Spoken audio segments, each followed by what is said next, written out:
ये शिव जी के 19 अवतार में से एक अवतार है अश्वत्थामा।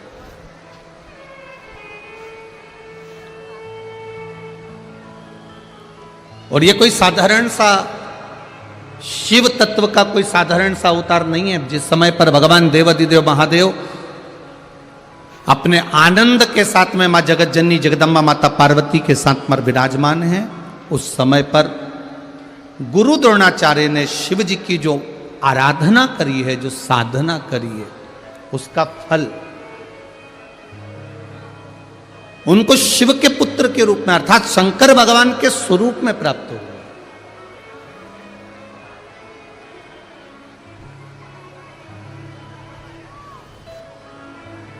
शिव कथा कह रही है।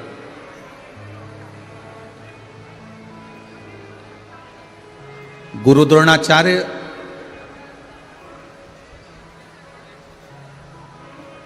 जो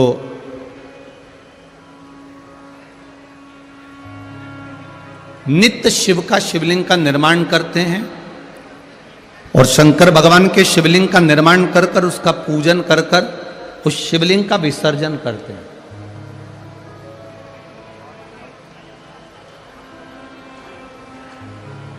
जिनके भीतर कुछ बहुत कामनाएं नहीं है कि मुझे दौलत मिले या मुझे वैभव मिले या मुझे धन मिले या मुझे संपदा मिले, उनके भीतर केवल एक कामना है कि एक बार जिसका मैंने शिवलिंग का निर्माण करा है, जिसकी मैं पूजन कर रहा हूं, जिसकी मैं आराधना कर रहा हूं, उसका एक बार बस केवल दर्शन हो जाए, उसका साक्षीकरण हो जाए, इतना गुरु द्रोणाचार्य जी मांग रहे।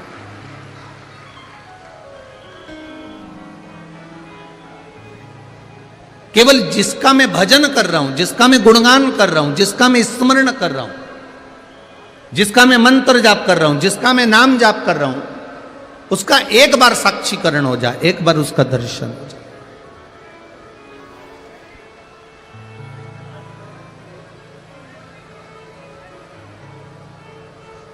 हमारी अभिलाषा रहती है कि किसी व्यक्ति से हमारा जब काम हो जाए, इससे 50,000 रुपये मिल जाए, इससे 5,000 रुपये मिल जाए, इससे 10,000 रुपये मिल जाए, इससे 20,000 रुपये मिल जाए, इससे 25,000 रुपये प्राप्त हो जाए, उसके बाद मैं इसको भूल जाऊं, इसको फिर मैं देखूं तक नहीं। हमारी ये अभिलाषा होती है। पर गुरु द्रोणाचार्य जी की ये अभिलाषा नहीं थी कि मेरे पास में मुझे वर मिल जाए या मुझे संपदा मिल जाए या मुझे दौलत मिल जाए या मुझे धन मिल जाए। गुरु द्रोणाचार्य जी की एक अभिलाषा प्रबल थी कि बस एक बार जिस महादेव का मैं शिवलिंग का निर्माण कर रहा हूं, जिस महादेव के मैं शिवलिंग को निर्मित कर रहा हूं, जिसकी मैं पूजन कर रहा हूं, जिसकी मैं आराधना कर रहा हूं, बस उसका दर्शन हो जाए, उसका स्मरण हो जाए।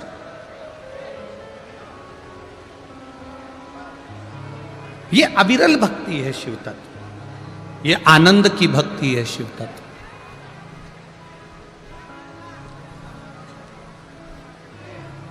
अभी आपको कथा में कहा कि बरहानपुर के चारों तरफ आप अगर घूमकर देखेंगे तो पूरे ब्रह्मपुर में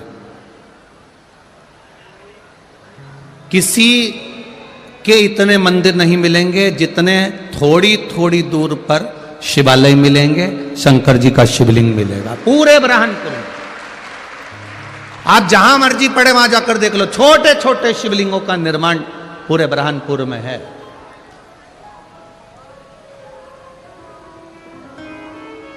और हम तो कहेंगे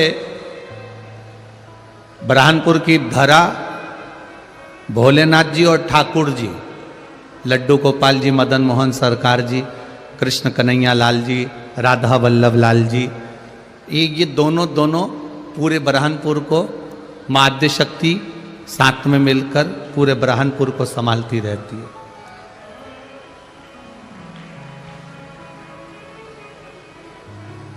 बड़े प्रसिद्ध आपके इस ब्रह्मपुर के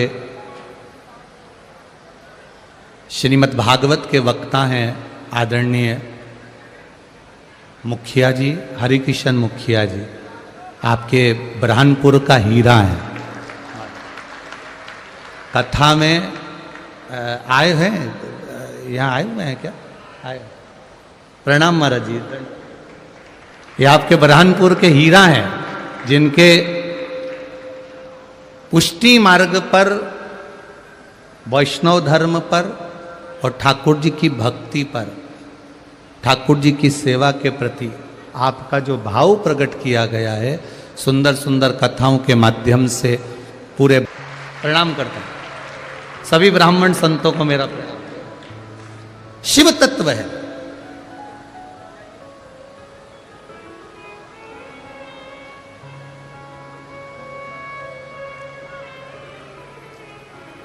भगवान शिव की कथा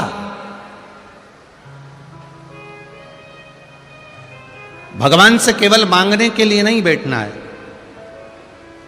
इस अश्वत्थामा शिव महापुराण की कथा में एक विचार लेकर बैठना कि मैं आपकी कथा सुन रहा हूं, मैं आपकी कथा सुन रही हूं, ऐसी कृपा करना कि आपका मेरे जीवन में एक बार साक्षीकरण, केवल दर्शन हो जाए और आप मेरे हो जाओ और मैं आपका हो जाऊं। बस इतना शिव से मांग, इतना देवाधिदेव महादेव से कर दो।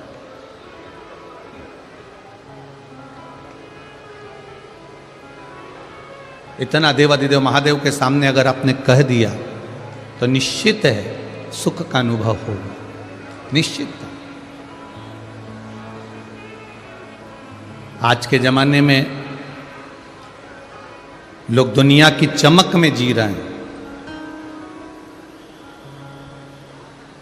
और ये चमक में जीना हम मना नहीं करेंगे। आप अपनी चमक में जियो, खूब राजसी ठाट में जियो, खूब सुख में जियो, हम कभी मना नहीं करेंगे। पर इतना जरूर कहेंगे, धन कमाने के चक्कर में अपने सनातन धर्म को मत छोड़ देना, नहीं तो जिंदगी भर ढूंढते रहेगा।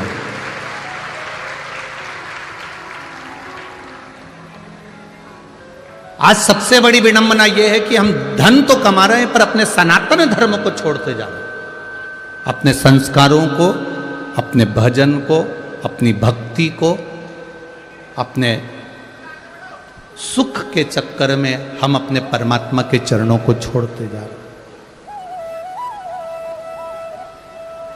हम आपसे ये कभी नहीं बोले इस व्यासपीठ से,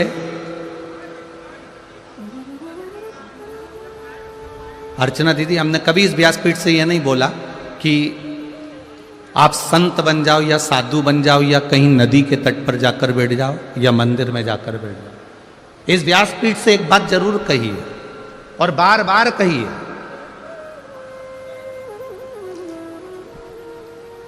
कहीं मत जाओ। ना हमें साधु बनना है, ना हमें संत बनना है, ना हमें जोगी बनना है, ना हमें सन्यासी बनना है, ना हमें तपस्वी बनना है। हम जिस घर में रह रहे हैं उस घर में श्रेष्ठ गृहस्थी बन जाएं, अपने माध्यम से किसी का बुरा ना हो, किसी को तकलीफ ना हो, अपने माध्यम से किसी को कष्ट ना हो, और भजन करते करते ये जिंदगी निकल जाए। उससे बढ़कर संत और साधु का कोई स्वरूप नहीं है, उससे बढ़कर कोई संत साधु का स्वरूप नहीं है। आप भजन करते, मान लो आप नर्मदा जी के घाट पर बैठ गए, मान लो आप ताप्ती के घाट पर बैठ गए, मान लो आप गंगा जी के घाट पे बैठ गए, मान लो आप कहीं जाकर बैठ भी गए, तो वो बैठने पर अगर आपका मन परिवार में, कुटुंब में, रिश्तों में, नातों में उलझा हुआ है, तो उस मन का कोई मतलब नहीं, उस भजन का या वहां जाकर बैठने का कोई मतलब नहीं।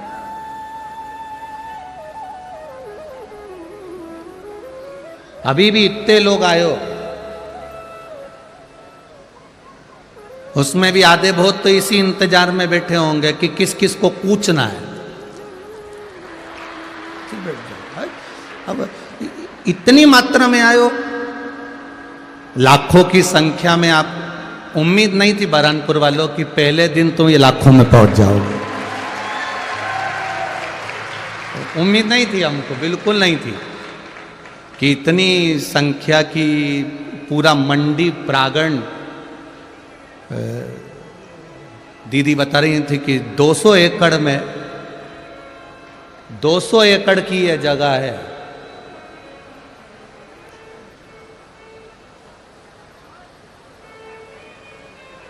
एक एकड़ भी खाली नहीं है।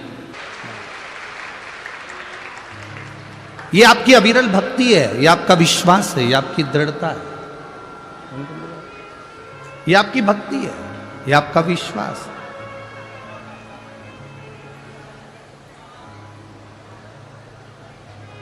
कुछ मत मांगो महादेव से,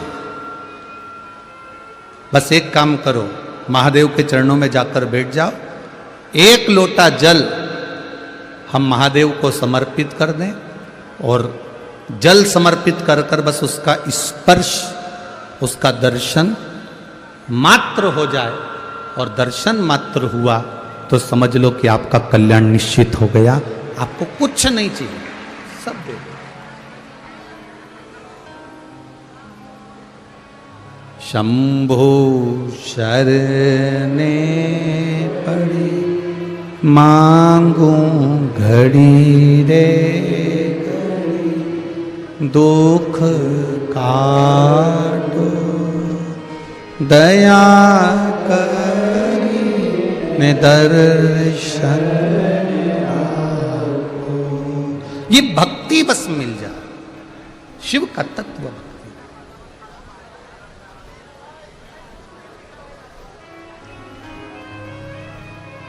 कुछ नहीं मांगा गुरु द्रोणाचार्य जी ने, केवल शंकर भगवान की आराधना कर रहे हैं, भगवान शिव की भक्ति कर रहे हैं, शिवलिंग का निर्माण कर रहे हैं। मिट्टी लेकर आते, बालू रेत लेकर आते, शिवलिंग का निर्माण करते, भगवान शंकर का निर्माण कर कर, शिवलिंग का निर्माण कर कर पूजन करते। एक अभिलाषा रह गई बस, केवल कि मुझे शंकर से मिलना है, मुझे शिव से एक बार साक्षीकरण करना।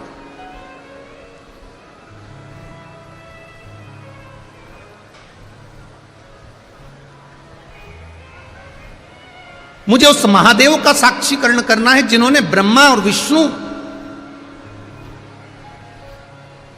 दोनों के साथ मिलकर इस सृष्टि की सुंदर रचना करी।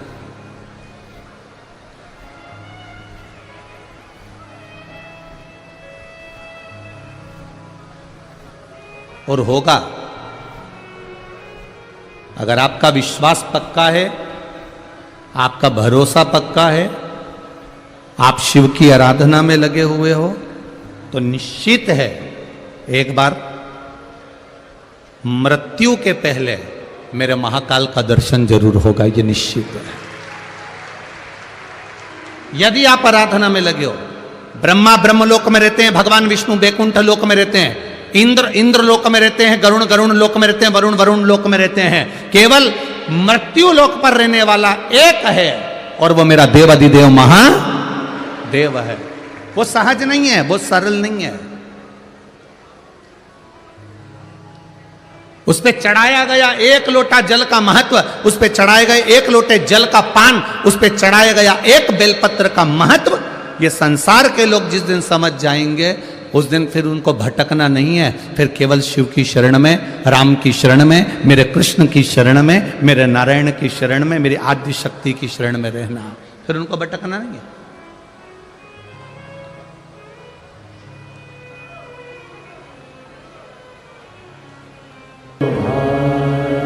भगवान शिव की कथा करे। गुरु द्रोणाचार्य ने शिव जी से कुछ मांगा नहीं, भगवान शंकर से कुछ कहा नहीं है। गुनगुन बनना हो रही बात, भगवान शिव से कुछ कहा नहीं है।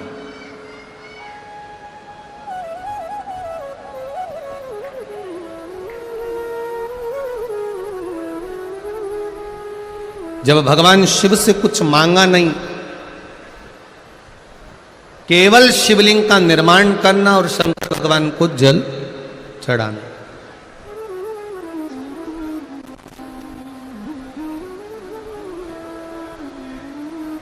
आप भी मेरे देवाधिदेव महादेव से कुछ मांगना नहीं,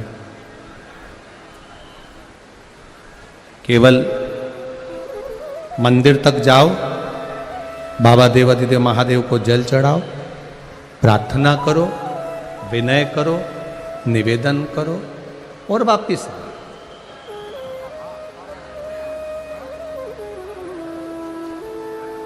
और यदि मांगने का मौका भी मिल जाए अगर महादेव से, तो इतना जरूर करना कि देना हो तो दीजिए जन्म जन्म का साथ। बस इतना दे दो कि आप और हम, वो पहले कथा में कहा है, अंत समय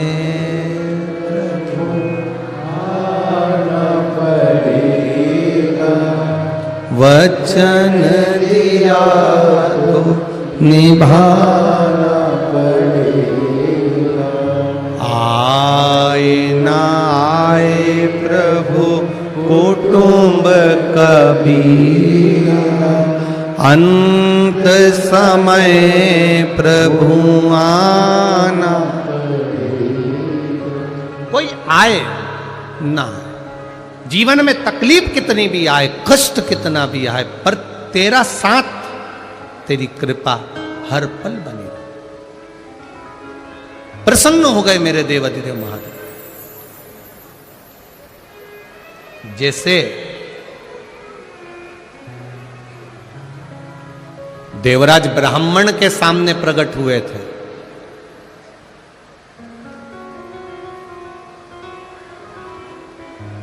और वो देवराज ब्राह्मण जिसने ना कभी शंकर के मंदिर गया, ना कभी जल चढ़ाया, ना कभी भजन किया, ना कभी कीर्तन किया, ना कभी मंत्र जाप किया,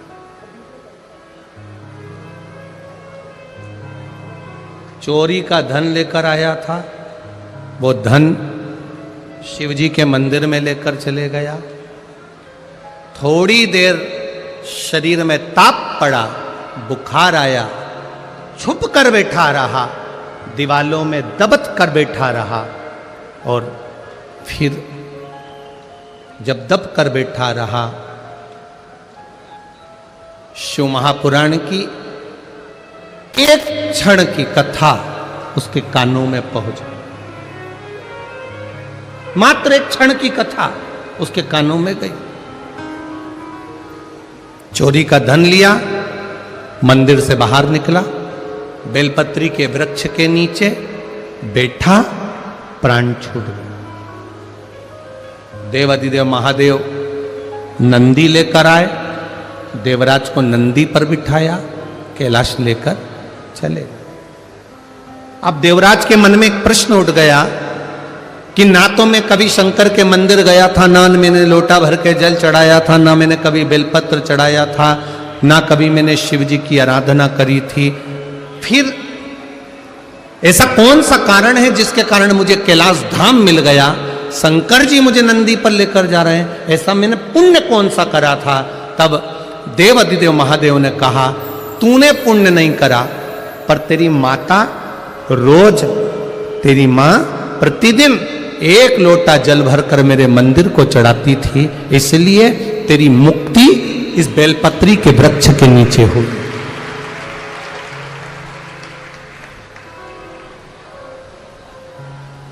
तेरी मुक्ति ये बेलपत्री के वृक्ष के नीचे हुई।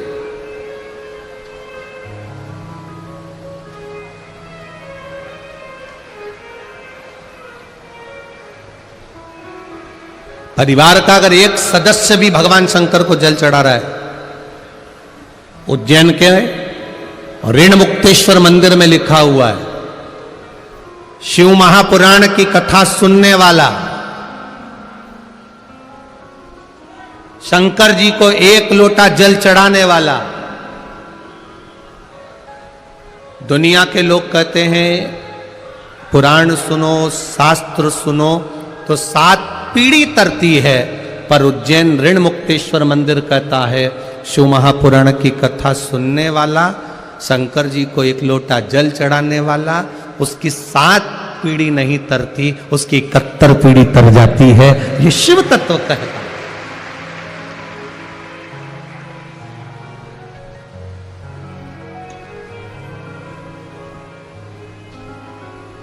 भगवान शंकर का ही गुणगान कर रहा।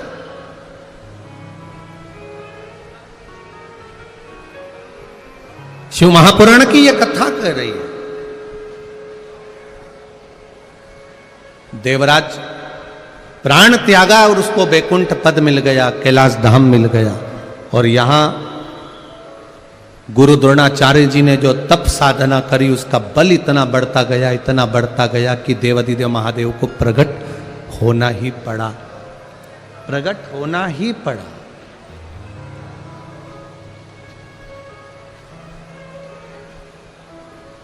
आप में से कितने लोग हैं जो शंकर जी के मंदिर में एक लोटा जल चढ़ाने जाते हैं? सभी जाते हो? रख लो रख लो रख लो, बहुत बढ़िया, जाना चाहिए। सारी समस्या का हल एक लोटा जल।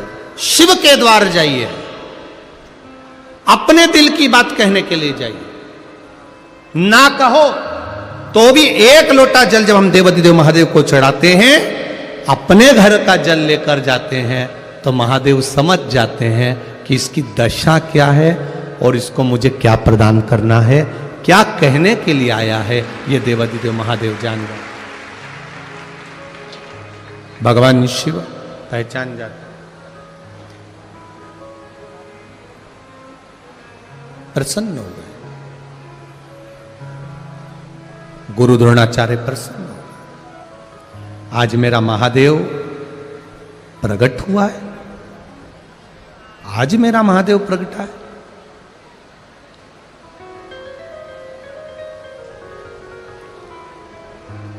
महादेव ने कहा गुरु द्रोणाचार्य जी से, मांगो। द्रोणाचार्य जी मांगो, आपको क्या चाहिए, क्या प्रदान करूं मैं आपको?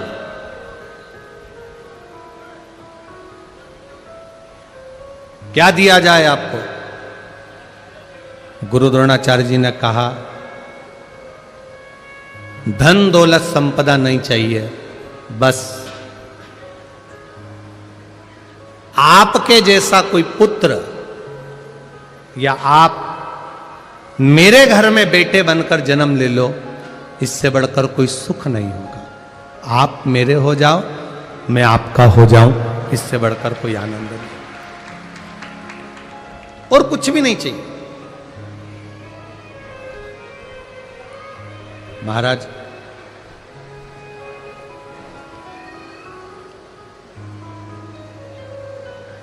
शिव कथा कह रही है,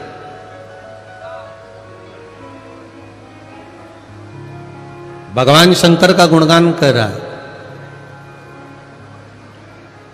आप मेरे घर में बेटे के रूप में जन्म ले लो।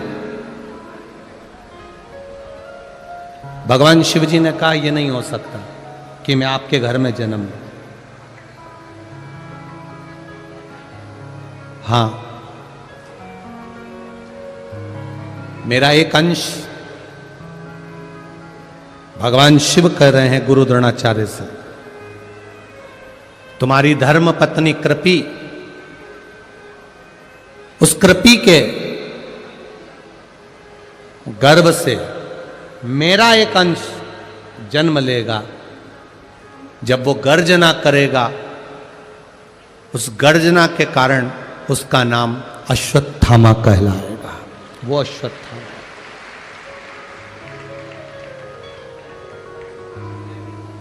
और सुनो द्रोणाचार्य, एक गुरु द्रोणाचार्य, एक बात अच्छे से सुन लीजिएगा जरा।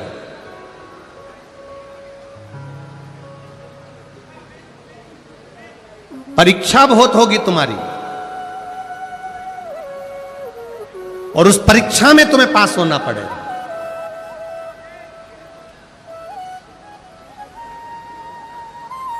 बेटे का जो जन्म होता है वो भाग्य से होता है, पर बेटी का जो जन्म होता है वो भाग्य को भी 100 गुना करा जाता है, तो सौभाग्य से होता है।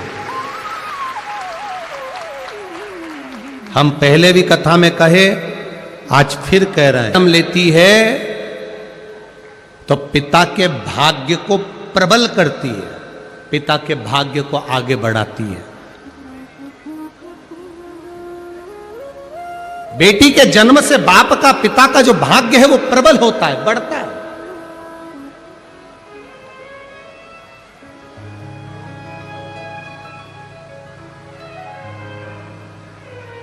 भगवान देवाधिदेव महादेव ने कहा गुरु द्रोणाचार्य से, तुम्हारे घर में तुमने बेटे को मंगा है, और बेटे भी मेरे जैसा मंगा है। महादेव अगर महादेव बेटा बनकर आएगा तो तुम्हें परीक्षा देना पड़ेगा, बार बार परीक्षा देना पड़ेगा, तुम्हारी आंखों में जल भर जाएगा।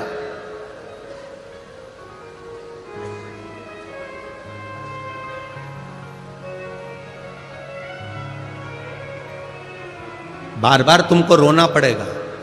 गुरु द्रोणाचार्य ने कहा, आप अगर बेटे बनकर आ गए तो मैं सारी परीक्षा देने को तैयार हूं, आप तो बस मेरे बेटे बन जाओ और आप मेरे पुत्र बनकर आ रहे हो, इससे बढ़कर मुझे कुछ नहीं चाहिए, बस कृपा कर दीजिए।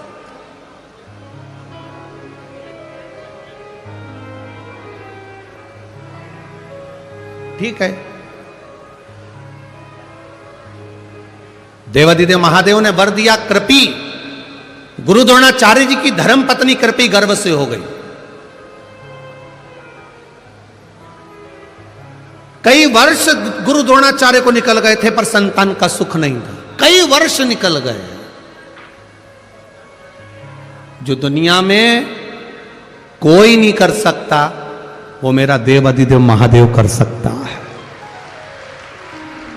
जो दुनिया में कोई ना कर पाए,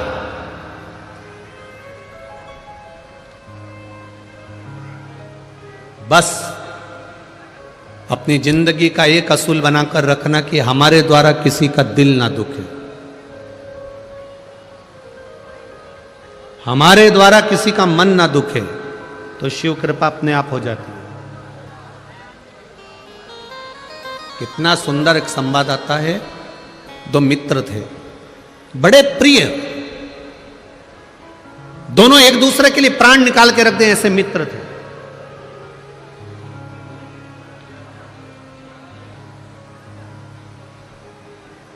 बहुत उनमें प्रेम बड़ा हुआ था, बहुत प्रेम।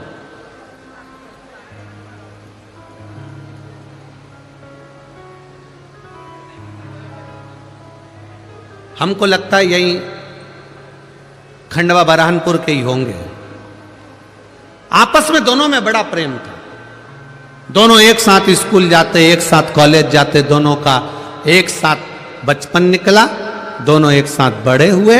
बड़े होने के बाद एक पढ़ाई में तेज निकल गया तो उसका जॉब, उसकी सर्विस, उसकी नौकरी पुणे में लग गई। अब एक की नौकरी पूना में लग गई और एक की नौकरी नहीं लगी। उसका विद्या अध्ययन थोड़ा सा कमजोर था, उसने दुकान चालू कर दी, व्यापार चालू कर दी। अब उसने व्यापार चालू करा तो ये जो मिर्ची का जो व्यापार होता है, आपके क्षेत्र में भी मिर्ची, इस क्षेत्र में खंडवा हुआ, बरहानपुर हुआ और खरगोन हुआ, निमाड़ क्षेत्र जितना भी इस क्षेत्र में मिर्ची का व्यापार अच्छा होता है। अब वो मिर्ची का व्यापार करने लगा। अब एक मित्र नौकरी कर रहा है और एक मित्र व्यापार कर रहा है। दोनों अपनी अपनी जगह पर सेटल हो चुके हैं। नौकरी वाला पुणे में फ्लैट ले लिया, मकान ले लिया, नौकरी कर रहा है, आराम से रह रहा है। और ये इसने मिर्ची का व्यापार चालू कर दिया। मिर्ची बाजार जाता, खेतों में से मिर्ची को खरीद लेता, बेच देता। ये मिर्ची का व्यापार कर और वो नौकरी कर। समय बीतता चले गया, बीतता गया। बहुत ध्यान से सुनना इस कथा को, ये आपके जीवन को संवारने वाली कथा है। दोनों का व्यापार चल, एक का व्यापार, एक की नौकरी है, चल रहा है।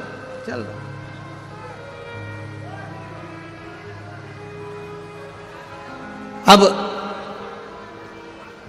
धीरे धीरे व्यापार करने वाला व्यापार को बढ़ा रहा है, नौकरी करने वाला अपनी प्रमोशन मांग रहा है। समय निकलते गया और समय की अनुकूलता में कंपनी बंद हो गई, नौकरी छूट गई।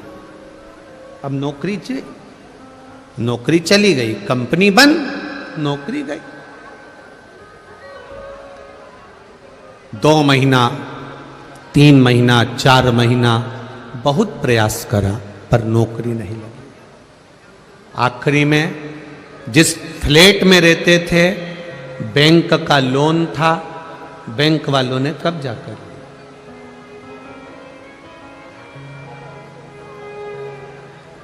अब वो विचार करने लगा मैं यहां पर रहकर करूंगा क्या।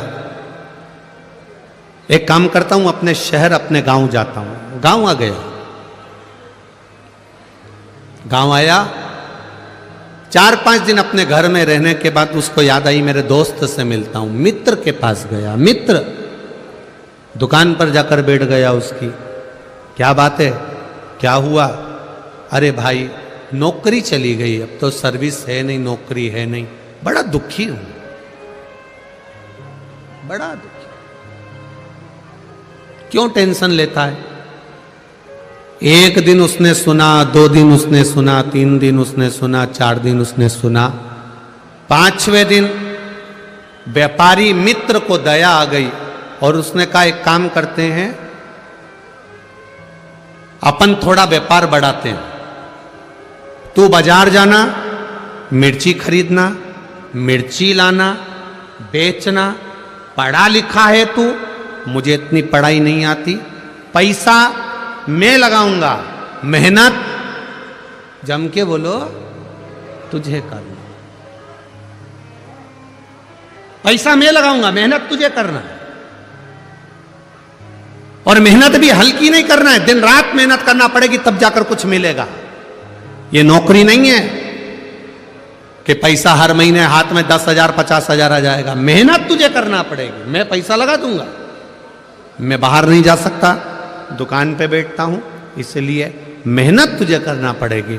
उसने कहा मंजूर है, बस तो फिर 50% तेरा, 50% मेरा, जो भी मुनाफा होगा, जो भी बचत होगी, उसमें आधा तेरा आधा मेरा। ठीक है, व्यापार चालू हुआ। इसने पैसा लगाना चालू कर दिया। ये बाजार जाता, खेत जाता, मिर्ची खरीदता, बेचता, करते करते करते करते मिर्ची का सीजन समाप्त हो गया।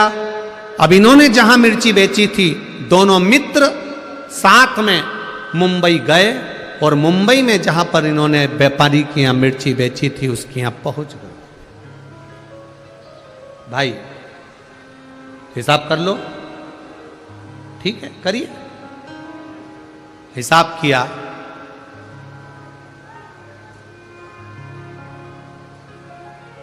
₹2,00,000 इनको मुनाफा मिला। ₹2,00,000 ज्यादा मिल गए। अब दोनों खुश, 1,00,000 तेरा, 1,00,000 मेरा।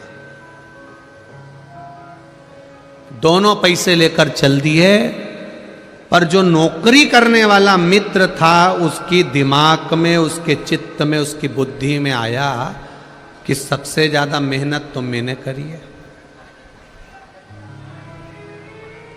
धूप में मैं जाता था, गर्मी पड़ रही थी, धूप पड़ रही थी, पानी गिर रहा था, बारिश पड़ रही थी, ठंड पड़ रही थी, और मैं खेतों में जाके मिर्ची खरीदा और उस मिर्ची को मैंने बेचा। मेहनत तो मेरी ज्यादा। अब इतनी मेहनत मैंने करी, इसने तो क्या करा, पैसा लगाया बस, और बैठा रही अपने घर में दुकान पे। सबसे ज्यादा मेहनत मेरी है, इसके मन में आ गया। इसने अपने दोस्त से कहा मेरी मेहनत ज्यादा है, 1,50,000 मैं लूंगा, तू 50,000 ले। उसने कहा ये बात तो गलत है भाई, दोनों का 50-50 था। जब 50-50 दोनों का था, 50-50% दोनों का था, तो आधा आधा दोनों का हो गया। नहीं नहीं नहीं, मैं 1,50,000 लूंगा, तुझे 50,000 लेना पड़ेंगे दोनों। उस व्यापारी ने कहा कि ऐसा नहीं होता, फालतू की बात मत कर। इसको गुस्सा आया और इसने अपने मित्र का तकिए से गला दबा दिया, मुख दबा दिया। मित्र मर गया, व्यापारी मित्र मर गया।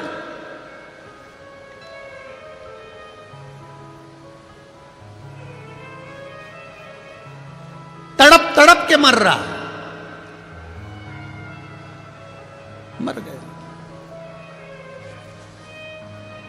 मित्र मरा। ये रोता हुआ मित्र के घर गया। मित्र के घर रोता हुआ गया।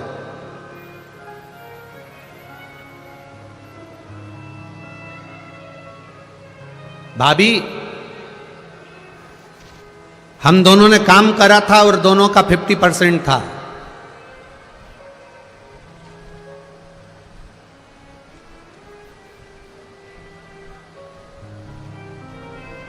दोनों का 50% था। 60,000 रुपए की बचत हुई, उसमें से ये 30,000 रुपए भाभी मेरे दोस्त के हिस्से के आपको दे दिए और 30,000 मैंने रख लिए। अब घर के लोगों को लगा कितना ईमानदार व्यक्ति है। अब उनको तो मालूम ही नहीं था कि इतना बच गया। उनको तो मालूम पड़ा कि 30,000 कम से कम इसने वापिस लाके दिए तो सही। खुश, परिवार के लोग खुश हो गए। कम से कम 30,000 ईमानदारी से तो दिया। अब उनको लग रहा है कि ये ईमानदार है, पर ये भीतर से कैसा है ये जानता।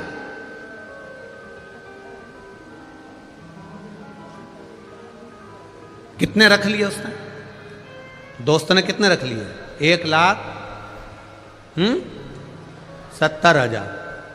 केवल 30,000 रुपए मित्र को दिए, जिस मित्र ने इसको काम सिखाया, जिस मित्र ने इसको व्यापार सिखाया, जिस मित्र ने इसको धंधा सिखाया। 30,000 रुपए घर वाले उसमें भी संतुष्ट हो गए।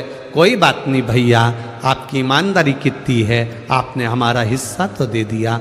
आंख में पत्नी आंसू भर के रो रही, बच्चों की आंख में आंसू था। अंकल, अगर आप नहीं होते तो हमारा कोई नहीं होता। कम से कम आपने पापा का हिस्सा तो ला कर दे दिया, पिताजी का हिस्सा तो ला कर दे दिया। बच्चे भी दुखी रोते हुए, पत्नी भी रोती हुई धन्यवाद दे रही थी। मित्र काम सीख चुका था, मित्र अपना व्यापार सीख चुका था, मित्र सारे व्यापारियों से मिल चुका था। उसको सब मालूम पड़ गया कि कहाँ से मिर्ची लेना है, कैसे काम करना है। क्योंकि मित्र जो मरा उसने सब कुछ सिखा दिया था और अब ये खुद व्यापार करने लगा। व्यापार करते करते करते करते करते करते करोड़पति बन गया। खूब वैभव हो गया। देश में विदेश में सब दूर इसका काम हो गया। खूब खूब जोरदार काम चला, खूब जोरदार।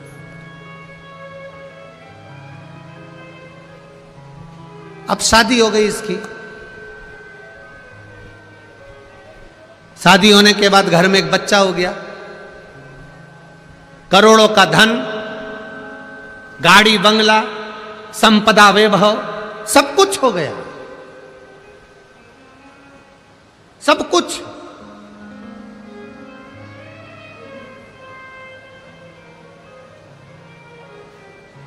घर में बेटे ने जन्म ले लिया। बेटा 20 साल का हो गया और बढ़ते बढ़ते बेटा 25 साल का हो गया। खूब खुशियां घर के अंदर। रोज पार्टियां हो रही हैं, रोज धन आ रहा है, गाड़ियां बदली जा रही है, वैभव आ रहा है। जो बेटा कह दे बाप वो लाकर रख दे, जो पत्नी कह दे वो पति लाकर रख दे। इतनी संपदा बढ़ती चली, इतना वैभव बढ़ता चले, इतना वैभव। 25 साल का बेटा हो गया। शादी की तैयारियां होने लगी, बेटे के लिए लड़की देखने लगे। उतने समय में बेटे को थोड़ा सा रोग ने, बीमारी ने घेर लिया। बेटा बीमारी ने घेरा, डॉक्टर के यहां गए, इलाज चालू हुआ, पर कोई डॉक्टर की पकड़ में बीमारी नहीं आ रही है कि इसको बीमारी क्या हो गई, इसको रोग क्या हो गया।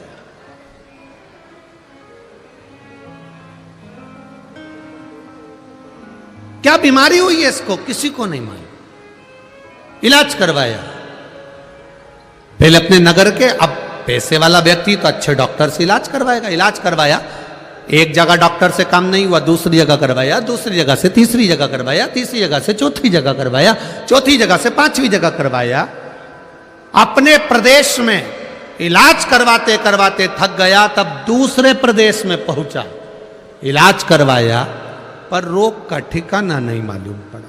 करवाते करवाते करवाते करवाते देश में इलाज करवाया, विदेश में इलाज करवाया, लाखों रुपए इलाज में लगाते गया, पर बीमारी पकड़ाई में नहीं आई। समय निकलता गया, व्यापार पर अब इसका ध्यान नहीं है, अपने बेटे को ठीक करना है, मेरा बेटा ठीक होना चाहिए, भले करोड़ों का धन लग जाए। धन लगाता गया, व्यापार धीरे धीरे कम होता चले गया। एक फैक्ट्री विदेश की बंद हो गई, दूसरा काम बंद हो गया, तीसरा काम बंद हो गया। करते करते करते करते इलाज इलाज इलाज इलाज, डॉक्टर डॉक्टर डॉक्टर को दिखाने में लगता गया। मालूम पड़े बैंक वाले आके खड़े हो गए, लोन भरो। अब वो पैसा भी नहीं बचा, जिस घर में रहता था वो घर भी पूरा बैंक में चले गया। किराए के मकान में अपने बेटे और पत्नी को लेकर पहुंच गया। समझ नहीं आ रहा ये कैसे हो गया,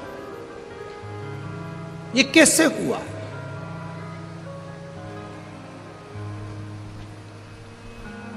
समाप्त होते चले गए।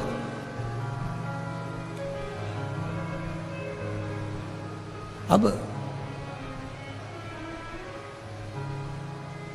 जेब में 300 रुपए पड़े थे पिता के, और बाप बेटे के सिर पर हाथ रखकर पलंग पर बैठा है किराए के मकान में। बेटा केवल 300 रुपए बचे हैं, केवल 300, कुछ भी नहीं है, रोटी के लाले पड़ गए, कुछ नहीं बचा।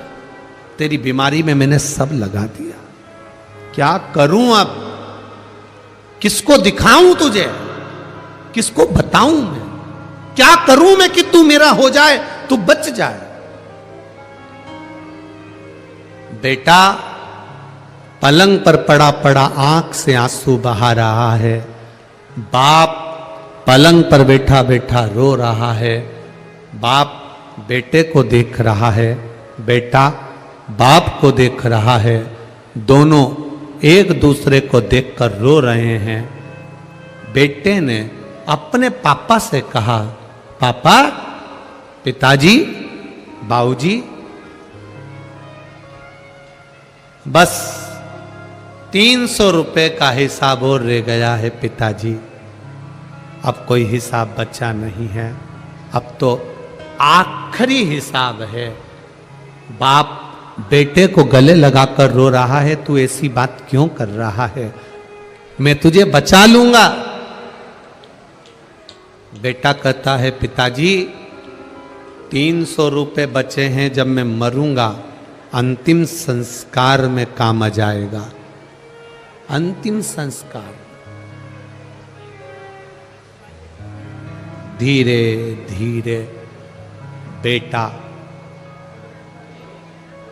आंखें बंद करने लगा, बाप रोने लगा, तड़फने लगा। पिता, बाप रो रहा है, आंखें बंद कर रहा है बेटा, पिता रो रहा है, नैनों से अश्रु गिर रहे हैं बेटे के, रो रहा है बेटा, बाप भी रो रहा है। धीरे धीरे धीरे धीरे नेत्र बंद होते चले जा रहे हैं, आंखें बंद होती चली जा रही है, नयन बंद होते चले जा रहा है, तड़फ रहा।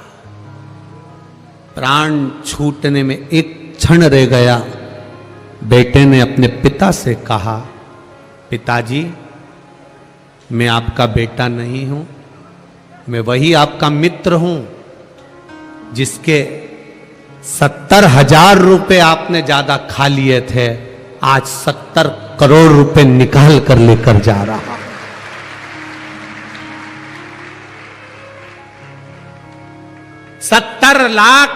70,000 रुपए का 70 करोड़ 70 लाख लेकर जा रहा हूं।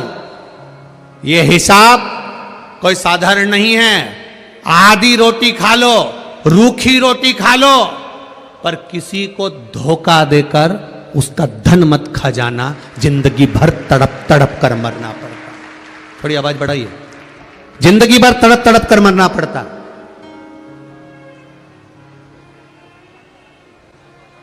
आधी रोटी खा लो, एक रोटी खा लो, बिना घी की रोटी खा लो, रूखी रोटी खा लो, किसी का वैभव, किसी का धन, कोई तुम्हारा साथ दे रहा है, तुमको उसने तुम्हारे बुरे वक्त में उसने तुम्हारे को 5,000, 50,000, 25,000, 1 लाख, 2 लाख रुपए उसने तुम्हें बुरे वक्त में दे दिए, तुम्हारा साथ निभा दिया। अब तुम्हारा फर्ज है कि उसका एक एक रुपया अठन्नी भी उसको वापस देना है, नहीं तो ना जाने कौन तुम्हारे घर में जन्म लेगा और वो कहां रुपया लगा कर जाएगा, ये तुमको भी नहीं मालूम पड़ता है। बहुत कठिन है महाराज, बहुत कठिन।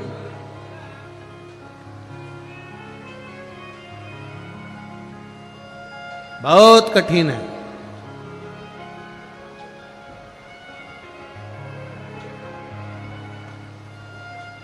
करोड़ों का धन आता है,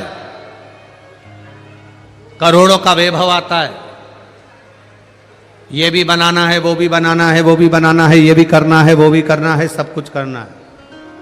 करोड़ों का वैभव होता है, करोड़ों का धन आता है, पर हम कितना उसको लगा रहे हैं और कितना हम भोग कर रहे हैं, यह हमको अंदाजा होना चाहिए। मत बुरे कर्म कर बंदे, वरना पछताएगा, भगवान की आंखों से तू बच नहीं पाएगा, तू बच नहीं पाएगा। अरे ओ अज्ञानी मत करना, तेरे कर्म का फल भी तू ही पाएगा, जैसा किया तूने तेरे आगे आएगा।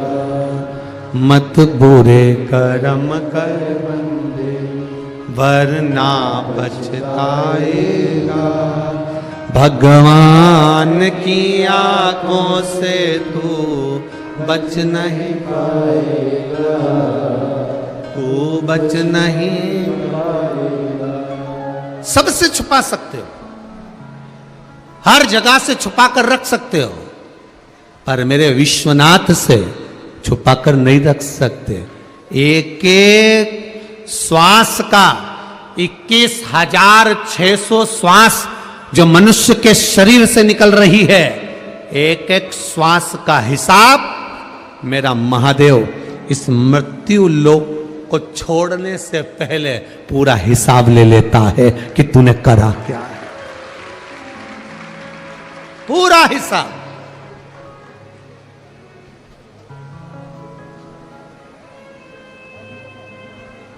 लेगा हिसाब हो। तुम लेते हो कि नहीं लेते हिसाब? अपने लड़के से कहा जा 50 रुपए ले जा, 10 रुपए का सर्फ ले आना, 10 रुपए का साबुन ले आना, 10 रुपए का बिस्कुट ले आना। बेटा आया, आकर मां ने पूछा ले आया सामान? हाओ, ला हिसाब दे। मां 10 रुपए का सर्फ लाया, 10 रुपए का साबुन लाया, 10 रुपए का बिस्कुट लाया। कितने बचे? 20। ये लो मां, ये 20 रुपए। जब एक माता पिता अपने बच्चों से 50 रुपए का, एक माता पिता अपने बच्चों से